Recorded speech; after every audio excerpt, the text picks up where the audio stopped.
अस्सलामु अलैकुम वरहमतुल्लाहि वबरकातुह। जी, मुफ्तियान कराम से एक सवाल ये है, ज़कात से मुताल्लिक एक सवाल है कि मैं अमेरिका में हूँ और मेरा छोटा भाई वो दुबई में है। अब वो दुबई में बहुत ज़्यादा कर्जे में आ गया है, तो अब उसके कर्ज की अदायगी के लिए मैं ज़कात के पैसे अगर दूँ, यानी ज़कात की नीयत से उसकी कर्ज की अदायगी मैं कर दूँ, और उसकी सूरत ये है कि मैं डायरेक्टली उसके हाथ में पैसा नहीं देना चाहता या उसके अकाउंट में पैसा ट्रांसफर नहीं करना चाहता, बल्कि उससे तफसीलात ले लूं कि किस किस को कर्ज के पैसे लौटाने हैं, तो उन लोगों के नाम और उनके अकाउंट नंबर में डायरेक्टली जितना कर्जा है वो भेज दूं।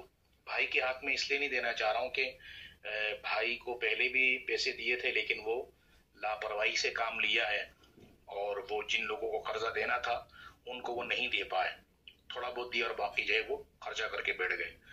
तो इसलिए मैं ये चाह रहा हूँ कि भाई से अगर मैं इजाजत ले लूँ कि भाई किस किस बंदे को तुम्हें कर्जा देना है, उनके नाम बताओ, अकाउंट नंबर दो, तो मैं तुम्हारी तरफ से कर्जा अदा कर देता हूँ। तो अब मैं ज़कात की नीयत से देना चाह रहा हूँ, तो क्या इस तरह ज़कात की नीयत के लिए ये दुरुस्त है कि मैं डायरेक्टली भाई की तरफ से उनके कर्ज की अदायगी कर दूं, या ये लाजमी जरूरी बनेगा क्या भाई के अकाउंट में ट्रांसफर करूं या उसको मालिक बनाऊं? तो इसमें क्या दुरुस्त तरीका है वो जरा रहनुमाई फरमा दे, क्योंकि मुझे इस बात का डर है कि भाई के उस अकाउंट में ट्रांसफर करूंगा तो कहीं वो खर्चा करके ना बैठ जाए। जी वालेकुम सलाम रहमतुल्लाहि व बरकातहू। भाई मकरूस हो चुका है, तो उसको ज़कात दें तो फिर अंदेशा है कि वो खुद खा लेगा, कर्जदारों को वो कर्जा नहीं देगा। आपने भेजा भी है तो उसने ऐसा ही काम किया है। तो इस सूरत में पूछ रहे हैं तो क्या मैं डायरेक्ट तौर पर जिन लोगों को कर्जा देना है उनको ज़कात दे सकता हूँ? जी मोहतरम, ऐसी सूरत में आपकी ज़कात अदा नहीं होगी। ज़कात में ज़रूरी होता है तमलीक यानी मालिक बनाना, शरी फ़कीर को उसका मालिक बनाना।